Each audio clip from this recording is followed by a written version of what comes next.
একজন যুবক ছিল, যার নাম ছিল অমিত, যার মনে প্রশ্ন ছিল যে জীবনের সত্যকারের উদ্দেশ্য কী। সে ধনী পরিবারে জন্মেছিল। তার জীবনে সমস্ত ধন সম্পদ, সুখ, স্বাচ্ছন্দ্য ছিল। তবুও সে তার জীবনের অর্থ খুঁজে পাচ্ছিল না। একদিন সে শুনল যে আমি তার শহরে এসেছি। সে সিদ্ধান্ত নিল যে আমার সঙ্গে দেখা করবে এবং তার সমস্ত প্রশ্নের উত্তর খুঁজবে। অমিত আমার কাছে এসে বললেন, গুরুদেব, আমার জীবনে সমস্ত কিছু থাকার পরেও আমি জীবনের সত্যকারের উদ্দেশ্য খুঁজে পাচ্ছি না।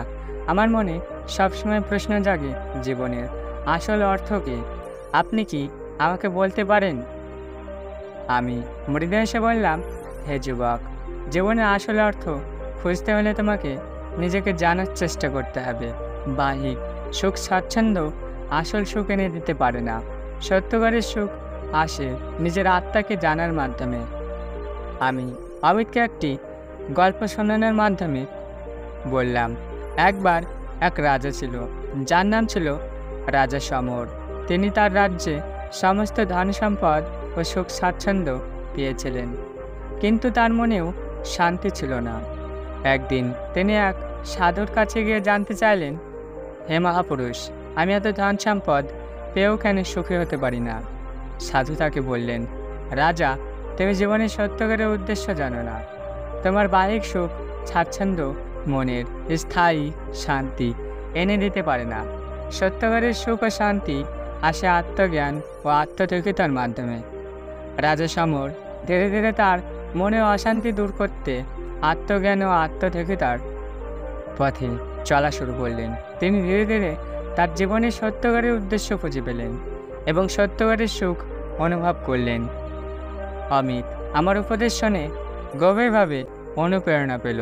সে স্থির করল যে সে আত্মজ্ঞান ও আত্মদক্ষতার পথে চলা শুরু করবে। সে ধীরে ধীরে নিজের মন ও আত্মার বিশুদ্ধতা অর্জনের জন্য ধ্যান ও আত্মচিন্তার অনুশীলন করতে লাগলো। অমিত ধীরে ধীরে বুঝতে পারল যে জীবনের সত্যকারের উদ্দেশ্য বাহ্যিক ধন সম্পদ ও সুখ স্বাচ্ছন্দ্যের মধ্যে নয়, বরং আত্মজ্ঞান ও আত্মদক্ষতার মধ্যে লুকিয়ে আছে। সে ধ্যান ও আত্মচিন্তার মাধ্যমে নিজের আত্মাকে জানল এবং তার মনের সমস্ত অশান্ত দূর করল। সে জীবনের সত্যকারের উদ্দেশ্য স্থায়ী সুখ অর্জন করল।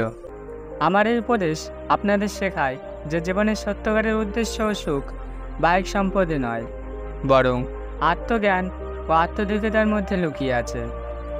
আমরা যদি নিজেদের আত্মাকে জানার চেষ্টা করি এবং ধ্যান ও আত্মচিন্তার মাধ্যমে মনের বিশুদ্ধতা অর্জন করি, তবে আমরা জীবনের সত্যকারের উদ্দেশ্য ও স্থায়ী সুখ অর্জন করতে পারব।